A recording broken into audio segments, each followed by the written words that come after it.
एक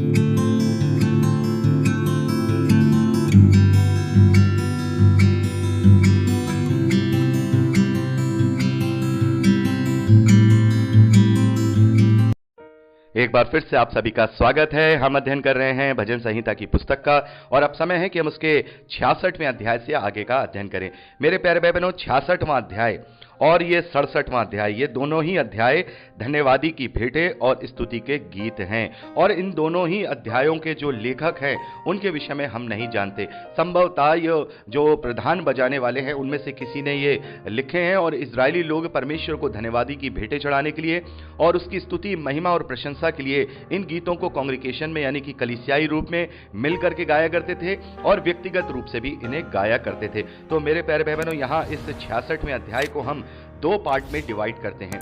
पहले वचन से लेकर के 12वें वचन तक हम देखते हैं जो कलीसियाई रूप में धन्यवादी है उसको अर्पित किया गया है और इस पहले पार्ट को भी हम 3 भागों में डिवाइड करते हैं, जिसे हम पहले वचन से लेकर 4थे वचन तक परमेश्वर की जो भविष्य में महिमा होने वाली है उसको यहाँ पर वर्णन करते हैं और दूसरे पार्ट को 5वें वचन से लेकर 7वें वचन तक जो परमेश्वर ने भूतकाल में यानी पास्ट में जो परमेश्वर ने कार्य किए हैं, जो अद्भुत कार्य किए हैं उसका वर्णन है और तीसरे पार्ट में हम यहाँ 8वें वचन से लेकर 12वें वचन तक जो वर्तमान में जो परमेश्वर इजरायलियों की सुरक्षा लगातार कर रहा है उसका वर्णन और उसके लिए धन्यवादी और उसकी स्तुति के गीत यहां कहे गए हैं। दूसरा पार्ट हम यहां 13वें वचन से लेकर 20वें वचन तक देखते हैं जो कि व्यक्तिगत स्तुति और धन्यवादी की भेंटें हैं, यानी व्यक्तिगत तरीके से परमेश्वर को धन्यवाद किया जा रहा है और इसको भी हम 2 पार्ट में डिवाइड करते हैं। पहला पार्ट 13वें वचन से लेकर 15वें वचन तक जो प्रतिज्ञाओं को पूरा करने के लिए है, जो मन्नतें मांगी गई हैं उसको पूरा करने के लिए यहाँ पर उसका वर्णन है कि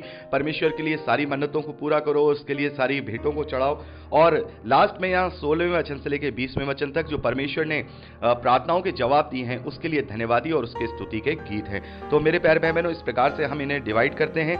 तो सबसे पहले हम पहले वचन से लेकर 4थे वचन तक पढ़ेंगे। यहाँ लिखा है, हे सारी पृथ्वी के लोगों, परमेश्वर के लिए जय जयकार करो, उसके नाम की महिमा का भजन गाओ, उसकी स्तुति करते हुए उसकी महिमा करो। परमेश्वर से कहो, तेरे काम क्या ही भयानक हैं, तेरी महासामर्थ्य के कारण तेरे शत्रु तेरी चापलूसी करेंगे। तेरी सारी पृथ्वी के लोग तुझे दंडवत करेंगे और तेरा भजन गाएंगे, वे तेरे नाम का भजन गाएंगे। तो मेरे प्यारे भाई बहनों, यहाँ पर हम देखते हैं कि परमेश्वर के लिए महिमा का वर्णन किया जा रहा है कि सारी पृथ्वी के लोग तुझे दंडवत करेंगे, तेरा भजन गाएंगे, वे तेरे नाम का भजन गाएंगे। और मेरे प्यारे भाई बहनों, यहां पर तीसरे वचन में हम पढ़ते हैं, तेरी महासामर्थ्य के कारण तेरे शत्रु तेरी चापलूसी करेंगे। तो मेरे प्यारे भाई बहनों, ये वो समय होगा जब अविश्वासी लोग स्वयं प्रभु यीशु मसीह को इस धरती पर आते हुए देखेंगे। और पौलुस कहते हैं रोमियो की पत्री उसके 14वें अध्याय 11वें वचन में यशायाह भविष्यद्वक्ता की पुस्तक का वचन कोट करते हुए कि हर एक घुटना उसके आगे टिकेगा, हर एक घुटना उसके आगे टिकेगा, हर एक जीभ उसका अंगीकार करेगी। मेरे प्यारे भाई बहनों, प्रभु यीशु मसीह कहते हैं कि जब मनुष्य का पुत्र अपनी महिमा में बादलों में से आएगा तब जाति जाति के लोग उसे देख करके छाती पीटेंगे। और यहां लिखा है कि उसकी महासामर्थ्य के कारण जब उसकी वो सामर्थ्य को उस वक्त देखेंगे तब उसके शत्रु भी जो मसीह विरोधी भी होंगे वो उसकी चापलूसी करेंगे, लेकिन वो चापलूसी उस वक्त काम नहीं आएगी। मेरे प्यारे भाई बहनों, हम भजन संहिता का अध्ययन कर रहे हैं और इसमें हम कई बार देखते हैं दाऊद कहते हैं कि जब तक मैं जीवित हूं, जब तक मैं इस धरती पर हूं, तभी मैं तेरी महिमा कर सकता हूं, तुझे धन्यवादी दे सकता हूं, मैं अपने पापों की क्षमा पा सकता हूं। लेकिन यदि मैं मर जाऊंगा या मैं अधोलोक में चला जाऊंगा तो मेरी हड्डियां तेरी महिमा नहीं करने पाएंगी। तो मेरे प्यारे भाई बहनों, हमारे पास जो समय है वो तब तक है, तब तक या तो हमें अपनी आखिरी सांस यानी हमें मृत्यु नहीं आती या फिर तब तक प्रभु यीशु मसीह बादलों में सवार होकर के हमें लेने नहीं आता।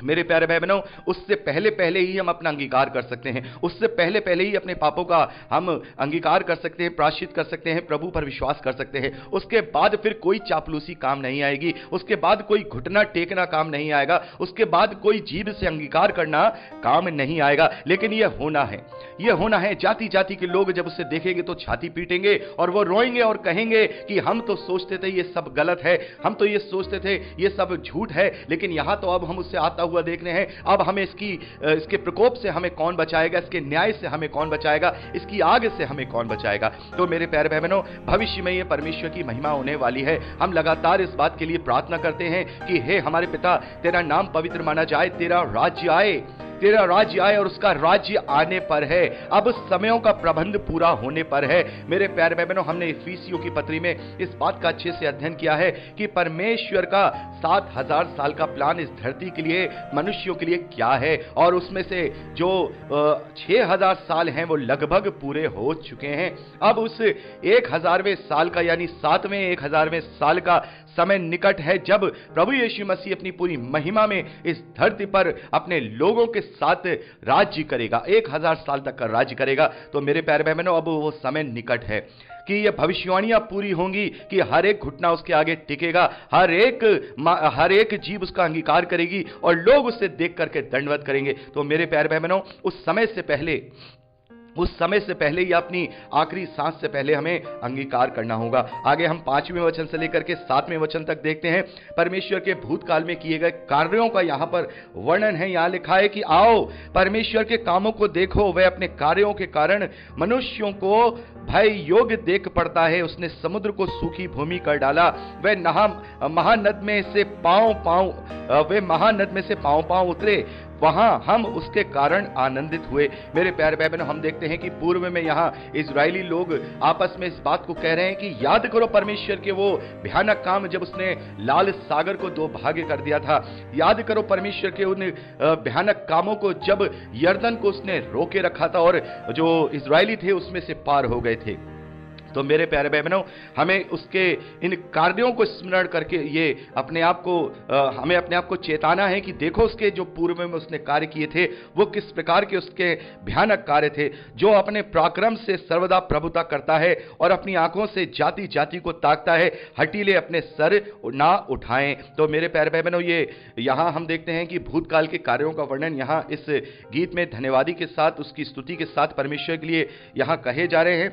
और इसका तीसरा पार्ट, यहां हम पहले पार्ट का तीसरा जो भाग है, यहां देखते हैं कि जो वर्तमान में परमेश्वर हमारे साथ कर रहा है, यानी उस वक्त जो इजरायलियों के साथ परमेश्वर वर्तमान में उनकी सुरक्षा करता था, परमेश्वर उनके साथ चला करता था, उसकी वो धन्यवादी वहां कह रहे हैं। हे देश देश के लोगों, हमारे परमेश्वर को धन्य कहो और उसकी स्तुति में राग गाओ, जो हमको जीवित रखता है और हमारे पांव को टलने नहीं देता। क्योंकि हे परमेश्वर, तूने हमको जांचा, तूने हमें चांदी के समान ताया था, तूने हमको जाल में फंसाया, हमारी कटी पर बोझ बांधा था, तूने घुड़चढ़ों को हमारे सिरों पर से चलाया, हम आग के और जल से होकर गए, परंतु तूने हमको उबार के सुख से भर दिया। तो मेरे प्यारे भाई बहनों, जो वर्तमान में परमेश्वर ने उनके साथ किया है, उनकी सब तकलीफों से, उनके सब संकटों से परमेश्वर ने उन्हें छुड़ा लिया। वो जंगल में घूमते रहे और जंगल में घूमने के बाद वो उस प्रतिज्ञा के देश में एंट्री कर गए और वहां पर भी उन्होंने बहुत सारी तकलीफों को सहा, लेकिन परमेश्वर ने उनका साथ नहीं छोड़ा। और परमेश्वर ने जब उनको परमेश्वर को दुहाई दी, उन लोगों ने परमेश्वर ने उनकी दुहाई सुनकर उनका साथ दिया और उन्हें सब संकटों से छोड़ा लिया। तो मेरे प्यारे भाई बहनों, हमें भी इसी विश्वास के साथ अपने जीवन को जीना है। हमें परमेश्वर के भूतकाल के कार्यों को स्मरण करते हुए भविष्य की बातों को याद करना है और अपने आप को ढांढस में और विश्वास में प्रबल करना है कि परमेश्वर जब अपने लोगों का साथ देता है तो वो हमारा भी साथ देगा। यदि हमारे अंदर कोई कमी है तो हम उसे दूर करें, यदि हमारे अंदर कोई ऐसी बात है जो परमेश्वर के ग्रहण योग्य नहीं तो उसे हम दूर करें और धीरज के साथ उसकी बाट जोते रहें, चुपचाप उस पर मन लगाए रहें। परमेश्वर हमें निसंदेह उन सारी विपत्तियों से छुड़ा लेगा। आगे हम 13वें वचन से लेकर के 20वें वचन तक इस दूसरे पाठ को पढ़ते हैं, जहां पर हम देखते हैं कि जो व्यक्तिगत धन्यवाद की भेंटें हैं उसके विषय में यहाँ जो भजन है वो कहे गए हैं। 13वें वचन से लेकर 15वें वचन से लिखा है, मैं होम बलि लेकर तेरे भवन जाऊंगा उन मन्नतों को तेरे लिए पूरा करूंगा जो मैंने मुंह खोलकर मानी और संकट के समय में कही थी।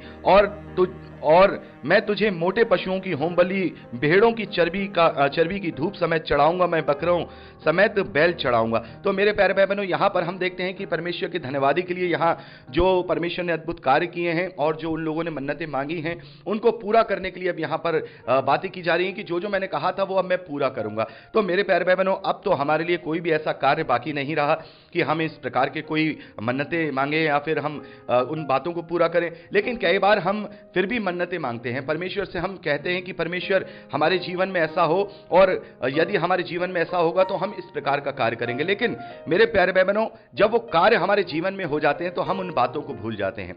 कई बार होता है कि हम उन बातों को भूल जाते हैं, और मैंने कई बार देखा है कि लोगों ने परमेश्वर से वादे किए हैं और परमेश्वर ने उन्हें जब उस चीज से निकाला है तो उन्होंने परमेश्वर के लिए वो कार्य नहीं किए हैं। तो ये सबसे बड़ी बात है। यद्यपि तो हमें कोई ऐसी बात नहीं करनी चाहिए। परमेश्वर ने हमें सामर्थ्य नाम दिया है, हम उस नाम के द्वारा प्रार्थना करें और परमेश्वर हमारा जवाब हाँ और आमीन में अवश्य देगा। लेकिन फिर भी यदि कोई मन्नत मांग ली है तो उस मन्नत को पूरा करना अवश्य है, क्योंकि फिर परमेश्वर से आपने वादा किया है, किसी मनुष्य से नहीं किया है, परमेश्वर से किया है। और मेरे प्यारे भाई बहनों, सबसे बड़ी हमारे ऊपर जो परमेश्वर का एक उपकार है और परमेश्वर का एक हमारे ऊपर ऋण है, वो भी हमें चुकाना है। और वो ऋण उसने अपने इकलौते पुत्र को देकर उसके बलिदान, उसके लहू के द्वारा हम पर चढ़ा दिया है। और हमें कुछ नहीं करना है मेरे प्यारे भाई बहनों। अब हमें कोई आडंबर नहीं करना, कोई व्यवस्था का काम नहीं करना, हमें विश्वास करना है, लेकिन हमें अपने अपने उद्धार के कार्य को जरूर पूरा करना है। ये कार्य है जो प्रभु ने सभी मसीह विश्वासियों को सौंप दिया है, अपने चेलों को, क्योंकि मैं और आप भी उसी के चेले हैं। सब जितने भी मसीह विश्वासी जो विश्वास में प्रबल हैं, जिसने प्रभु के नाम से अपना क्रूस उठा लिया है, वो सब प्रभु के चेले हैं। और मेरे प्यारे भाई बहनों, उसने सब चेलों को यह आज्ञा दी है कि जाओ जाति जाति के लोगों को चेला बनाओ, उन्हें पिता पुत्र और पवित्र आत्मा के नाम से बपतिस्मा दो, और उन्हें जो बातें मैंने तुम्हें सिखाई हैं वो मानना सिखाओ। तो मेरे प्यारे भाई बहनों, जैसे पौलुस कहते हैं कि डरते हुए और कांपते हुए, डरते हुए और कांपते हुए, क्योंकि हमने कोई मन्नत तो नहीं मांगी, लेकिन एक कर्तव्य जरूर हमें दे दिया गया है। तो उस कर्तव्य को स्मरण रखते हुए, याद रखते हुए, रिमेंबर रखते हुए, हम परमेश्वर से डरते और कांपते हुए अपने अपने उद्धार के कार्य को पूरा करें। मेरे प्यारे बहनों, यदि हम इस उद्धार के कार्य को पूरा करने के लिए किसी भी तरीके का कोई योगदान नहीं देंगे तो इसका मतलब है हम उस देह में मरे हुए अंग हैं, क्योंकि हम सब मसीह की देह के अंग हैं। और यदि हमने उस देह के लिए कोई कार्य नहीं किया है, चाहे वो तन से हो, चाहे वो धन से हो, चाहे वो मन से हो, चाहे वो किसी भी प्रकार से हो, अपने व्यक्तिगत चरित्र के द्वारा हो, यदि हमने उस देह के लिए वो एक्टिव अंग बन के कार्य नहीं किया तो हम मरे हुए हैं। और प्रभु यीशु मसीह कहते हैं कि जो डाली मुझ में नहीं फलती है, मेरा पिता उसे काट डालेगा। वो काट दी जाएगी और फिर वो आग में झोंक दी जाएगी। तो प्रभु पर विश्वास कर लिया, ये गारंटी नहीं है कि हम अनंत जीवन में प्रवेश करेंगे। जब है जब हम अपने अंदर फलों को उत्पन्न करेंगे, अपने अपने उद्धार के कार्यों को हम पूरा करेंगे। यही हमारी मन्नत है, यही हमारा सब कुछ है जो हमें प्रभु के लिए करना है। इसके अलावा ना तो कोई मन्नत है, ना ही कोई कर्तव्य है, ना ही और कोई कार्य है। आगे लिखा है 16वें वचन से लेकर 20वें वचन तक, हे परमेश्वर के सब डरवैयों, आकर सुनो, मैं बताऊंगा कि उसने मेरे लिए क्या क्या किया है। मैंने उसको पुकारा और उसी का गुणनवाद मुझसे हुआ। यदि मैं मन में अनर्थ की बात सोचता तो प्रभु मेरी ना सुनता, परंतु परमेश्वर ने तो सुना है और मेरी प्रार्थना की ओर ध्यान दिया है। धन्य है परमेश्वर जिसने ना तो मेरी प्रार्थना अनसुनी की और ना मुझसे अपनी करुणा दूर कर दी है। तो मेरे प्यारे भाई बहनों, परमेश्वर के द्वारा अपनी प्रार्थनाओं का जवाब आने पर यहां पर धन्यवादी अर्पित की गई है, धन्यवादी की भेंटें यहां पर अर्पित की गई हैं। और यदि हमारी प्रार्थनाओं का जवाब आए या हमारी प्रार्थनाओं का जवाब ना भी आए तो भी हमें हर एक रीति से परमेश्वर को धन्यवादी और स्तुति की भेंटें अर्पित करते रहना है, क्योंकि परमेश्वर निश्चित तौर पर जानता है कि कौन सा समय और कौन सी चीज हमारे लिए सही है, क्योंकि उसने जो हमारे लिए कल्पनाएं की हैं वो हमारे लाभ की हैं, वो हमारे कुशल की हैं, वो हमारी हानि की नहीं, और अंत में वो हमारी आशा पूरी करेगा। तो मेरे प्यारे भाई बहनों, यहां 66वें अध्याय को हम यहां कंप्लीट करते हैं। और 67वां अध्याय चैप्टर 67 ये भी धन्यवादी का गीत है, और जैसा मैंने आपको बताया इसके विषय में भी हम नहीं जानते हैं कि ये किसके द्वारा लिखा गया है। और यहां पर जो धन्यवाद का एक गीत है जिसमें बहुत ही इंपॉर्टेंट वचन है, जो हम पहला वचन पढ़ते हैं, परमेश्वर हम पर अनुग्रह करे और हमको आशीष दे, वे हम पर अपने मुख का प्रकाश चमकाए, जिससे तेरी गति पृथ्वी पर और तेरा किया हुआ उद्धार सारी जातियों में जाना जाए। तो मेरे प्यारे भाई बहनों, इस 67वें अध्याय का जो मूल भावना है, जो मूल धन्यवादी का विषय है, वो ये है कि परमेश्वर तू हमें सामर्थ्य दे और उस सामर्थ्य के द्वारा हम तेरा नाम जाति जाति तक पहुंचाए। तो ये जो भजन है ये अलग संदर्भ और अलग कॉन्टेक्स्ट में यहाँ इजरायली गा रहे हैं, या उस वक्त लेखक ने लिखा होगा, लेकिन अभी अलग संदर्भ और अलग कॉन्टेक्स्ट में मसीह विश्वासियों पर लागू होता है। यहां जैसे पहले वचन में लिखा है कि हम पर अपने मुख का प्रकाश चमकाए, लेकिन इजरायलियों पर परमेश्वर के मुख का प्रकाश नहीं चमका है। यहां हम देखते हैं कि प्रभु यीशु मसीह के द्वारा मसीह विश्वासियों के मुख पर उसका प्रकाश चमका है। दूसरा कुरिन्थियों उसका 3 अध्याय उसके 18वें वचन में हम पढ़ते हैं कि हमारे उघाड़े चेहरे से प्रभु यीशु मसीह का तेजोमय प्रताप, उसका तेजोमय प्रकाश नित नित करके, अंश अंश करके उसमें से दिखाई देता है, और हम उसी में बदलते जाते हैं। तो मेरे प्यारे भाई बहनों, हमें उस प्रकाश से अपने आप को बदलना है, नित्य नित्य करके पवित्र आत्मा के द्वारा अपने आप को बदलना है, और बदलने के द्वारा अपने अपने उद्धार के कार्य को पूरा करना है, और देश देश के लोग उसका धन्यवाद करने पाए, देश देश के लोग उसे जानने पाए, देश देश के लोग उद्धार पाने पाए, सब लोग उसका धन्यवाद करें और सब लोग परमेश्वर का उद्धार का नाम जान सकें। यह संदर्भ और यह कॉन्टेस्ट आज मसीही विश्वासियों के लिए है, प्रार्थना का विषय भी है, धन्यवादी का विषय भी है, स्तुति का विषय भी है और महिमा का विषय भी है। तो मेरे प्यारे भाई बहनों, इस 67वें अध्याय को, 67वें भजन को आप स्वयं से पढ़ लीजिएगा। केवल इसमें 7 भजन हैं, मैंने सारे कॉन्टेक्स्ट और संदर्भ आपको बता दिए हैं। तो इस प्रकार से हमने यहाँ 66वें और 67वें अध्याय का भी अध्ययन कंप्लीट किया है।